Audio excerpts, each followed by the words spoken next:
Shalom, selamat pagi Bapak Ibu Saudara-saudari yang diberkati Tuhan kita Yesus Kristus.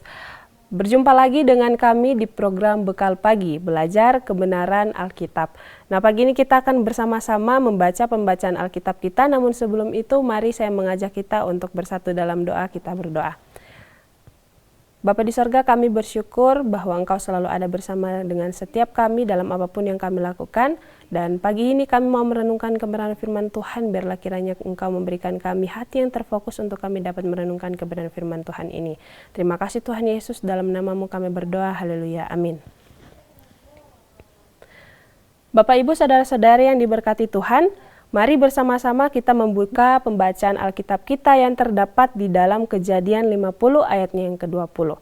Sekali lagi, pembacaan Alkitab kita terdapat dalam Kejadian pasalnya yang ke-50 ayatnya yang ke-20. Pembacaan ini akan saya baca bagi kita semua. Kejadian 50 ayatnya yang ke-20, memang kamu telah mereka-rekakan yang jahat terhadap aku, tetapi Allah telah mereka-rekakannya untuk kebaikan dengan maksud melakukan seperti yang terjadi sekarang ini, yakni memelihara hidup suatu bangsa yang besar. Bapak Ibu Saudara-saudari yang diberkati Tuhan, pagi ini kita akan belajar firman Tuhan di bawah satu tema, terbentur, terbentur, terbentuk. Nah Bapak Ibu, dalam kehidupan kita tidak akan pernah lepas dari yang namanya benturan-benturan kehidupan. Nah benturan-benturan yang saya maksud di sini yaitu seperti halnya penderitaan, pengkhianatan, bahkan tantangan-tantangan dalam kehidupan kita yang seringkali kita hadapi. Nah, pagi ini kita akan bersama-sama belajar dari seorang tokoh Alkitab yang bernama Yusuf. Bapak Ibu Saudara-saudari yang diberkati Tuhan, Yusuf mengalami begitu banyak benturan dalam kehidupannya. Namun karena benturan-benturan itu, Tuhan membentuk dia menjadi seorang yang dapat memimpin bangsa yang besar.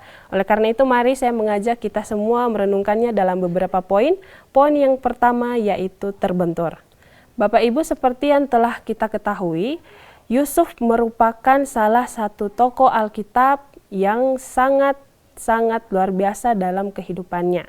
Dia disertai oleh Tuhan dan banyak hal yang dia lakukan bersama dengan Tuhan. Namun sebelum itu kita akan melihat apa saja benturan-benturan yang dialami oleh seorang yang bernama Yusuf. Yang pertama yaitu ketika ia dikhianati oleh saudara-saudaranya sendiri. Nah Bapak Ibu yang diberkati Tuhan, awal mula di mana saudara-saudari membencinya yaitu ketika ia bermegah atau memegahkan dirinya mengenai suatu mimpi yang ia dapatkan. Oleh karena kebencian atau iri hati yang dialami oleh saudara-saudaranya, mengakibatkan mereka mulai merencanakan hal-hal yang jahat terhadap Yusuf. Hal ini dapat kita lihat dalam Kejadian 37 ayatnya yang ke-23 hingga ayatnya yang ke-28, di mana mereka melemparkannya ke dalam sumur, bahkan mereka menjualnya menjadi seorang budak di Mesir. Dan Bapak Ibu Saudara-saudari, benturan yang dialami oleh Yusuf tidak hanya sampai di situ saja. Tetapi ketika ia berada di Mesir, Yusuf melayani di rumah Potifar dan berhasil karena Tuhan menyertainya. Namun yang dapat disayangkan yaitu istri Potifar memfitnah Yusuf sehingga ia dipenjara meskipun tidak bersalah. Hal ini dapat kita lihat di dalam Kejadian 39 ayatnya yang ke-7 hingga ayatnya yang ke-20. Jadi Bapak Ibu, dari seorang budak akhirnya Yusuf menjadi seorang tahanan.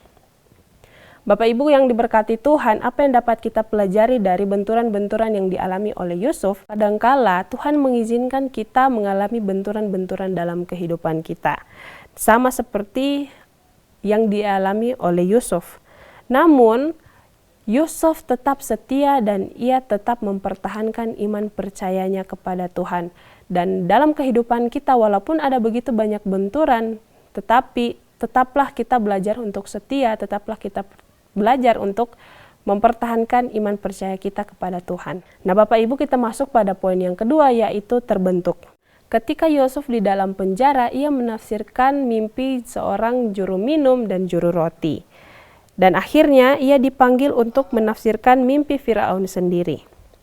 Nah, karena hikmat yang diberikan Tuhan kepadanya, Yusuf diangkat menjadi pemimpin kedua setelah Firaun dan mengatur persediaan makanan selama kelaparan besar melanda. Hal ini dapat kita lihat dalam Kejadian 41 ayat ke-39 hingga ayatnya yang ke-41.